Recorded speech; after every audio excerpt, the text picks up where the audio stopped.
Just my people, as they hot, it don't happen. No, make una just listen to waiting person mama talk with him mouth. Listen, then give her one name for conversation. Having to do with the issue on ground. It's something that we're standing by. It's something that we believe that once the level of compliance that we need to give is made available, the process itself will continue. And I must say that kudos to INEC. INEC being a single body, being able to verify that we already have over 208,000 votes, signatures verified. It tells that, as they promised Nigerians, that it's going to be a fair and transparent process. It is already being seen. If you know, there were lots of narrative that will hardly even have up to 100,000 votes or so being verified. And today, thank God where we are, that's over 50% of what is expected that has been submitted. And I'm sure that in no distant time, we'll all be where we want to be. Okay, Madam Musa, are you saying that with the statement from INEC putting an end to this recall process that you want to reactivate the process again? Well, what I know very well was INEC said that it was inadequate. Doesn't mean that the process had been put on a halt. And so we are believing that once we are able to meet up with the level of compliance that they need for it to be adequate, the process will definitely take its course. Well, some people say the crowd that turned out at the reception held in her compound to celebrate the Eid al-Fitr is an indication that the signatures for her recall were forged and did not represent the wishes of the people. Thank you very much. The people in her compound, are they up to 5,000? And what we have from INEC, being an independent body, had already made us understand that over 208,000 signatures has been verified. So I'll leave that to the public to judge. Okay, let me also go. Of course, it's politics, and you expect people to drive different narrative, to sell out their points and to also make themselves be top of the game. When you talk about sexual harassment, whether for a male or a female, it's a very painful experience. And having it happen to a female, it's something that's very, very, very painful because most times you find out that people see us as the weaker vessel and say a lot of things can actually go by. And that's why I was saying that once our evidence are something that are verifiable and then we find it worthy, of course we will throw our support behind that. That's away from politics. It is an issue of harassing a female. That is very germane. We won't take that lightly. But not until that is done. And I always say it's a personal thing. And she has to make us come into that and understand because it happened to her. To know, because you are from her constituency, you said she's loved by her people, but here you are saying that you want her recalled because she's not representing you. You told us earlier if she comes to her people to explain why she took the decision she took, you might, reconsider your stance. But you're still insisting that you remain solidly behind what you were saying. So that's why I asked you that question. Let me get some straight. What we discussed initially, I was making you understand that the people who voted her into office, she had never come back to say, this and these are the things that happened. And so what we know is that she's been given suspension for 6 months. And that is tentative 1 year. And that means that we're going to be out of the dividends of democracy for that period of time. And I was also making it clear then that she would have taken time to listen to her colleagues. If you look at the video then, a whole lot of persons were trying to talk to her and then she didn't listen to anyone. And then go for the option of having to apologize. Now, if she had apologized and then this issue of being suspended for 6 months did not come to be, it would have still been possible for her to go on with her sexual harassment case.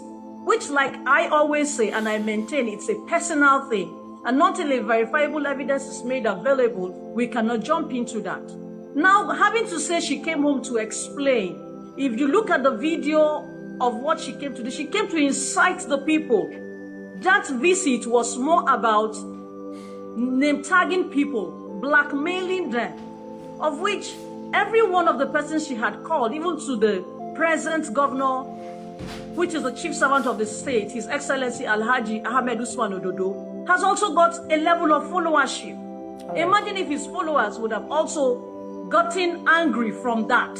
Okay. And that's why I'm trying to say that a whole lot has been done to keep Kogi Central in a place of peace, in a place of calm, which we enjoy today. And that's how our people can go back home and have a whole lot of time to spend with their people. Now, just a quick one I for heard you. my brother talking about the issue of someone coming home with convoy or that. Can you imagine the number of convoy or the number of appointees that we have in Kogi Central as an emergence of His Excellency, the former governor of Kogi State, Alhaji Yahya Adoza Bello, having to be over a very long time, having a man from Central get to the position of governorship. You can tell how much he would have opened up the economy. It was his coming that brought about us even having beautiful houses. I liked when the other journalist in the house helped me ask, is the GRA outside Okene? The development is in Okene, irrespective of where it is. All right. There are lots of people who will get to that and not even have a hut in their village, Sandra, no matter the location. We hear you, but I would like to come back to you, Abdulrazak. With the way the matter is unfolding, it now appears that a section of the society is ready to heavily criticize anyone who asks Senator Natasha Akpotiuduaghan to back her allegations with evidence. This raises the question, is it wrong to ask the Kogi Central Senator to provide proof for her allegations? Come again. I said, a section of the society appears to heavily criticize anyone who seems to ask Senator Natasha Akpotiuduaghan to back up her allegations with proof. There's no section of the society that is criticizing or that is against anyone asking for proof. It's within the opinion of whoever is asking for proof to ask for proof. As far as we are concerned, but this saying that what is Senator Natasha Akpotiuduaghan,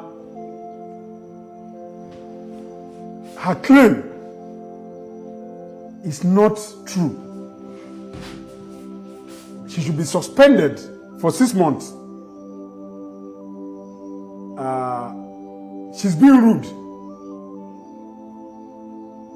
It's what people are being criticized.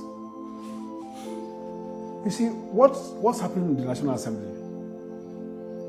If you understand her trajectory into the political limelight, you will not be astonished. In 2020, when she was contesting for this Senate, one of her favorite uncle, the now Ogobani of Ihima, told her not to contest against Yabelo's candidate. He cited so many examples of, what could be done to her. But she said, no. Uncle, I'm going to contest. Not just going to contest, I'm going to win the election. Because I believe, with my relationship or connection with the people, I will get there. So, Senator Natasha Akpotiuduaghan is someone who is not okay with the wrong status quo. Irrespective of who is involved. So, I am not against all my people. We cannot criticize against who is even criticizing her. It's not the problem. In strategic study or even in research, you say thesis, what I have. Antithesis, what you feel. Synthesis, the emergence. Musa she's a researcher. She knows what I'm talking about. So we are open to critique. In fact, it's one of the beauty of democracy. But when I have problems with even the people who are involved, the people who have been criticizing them within our local are nowhere to be found.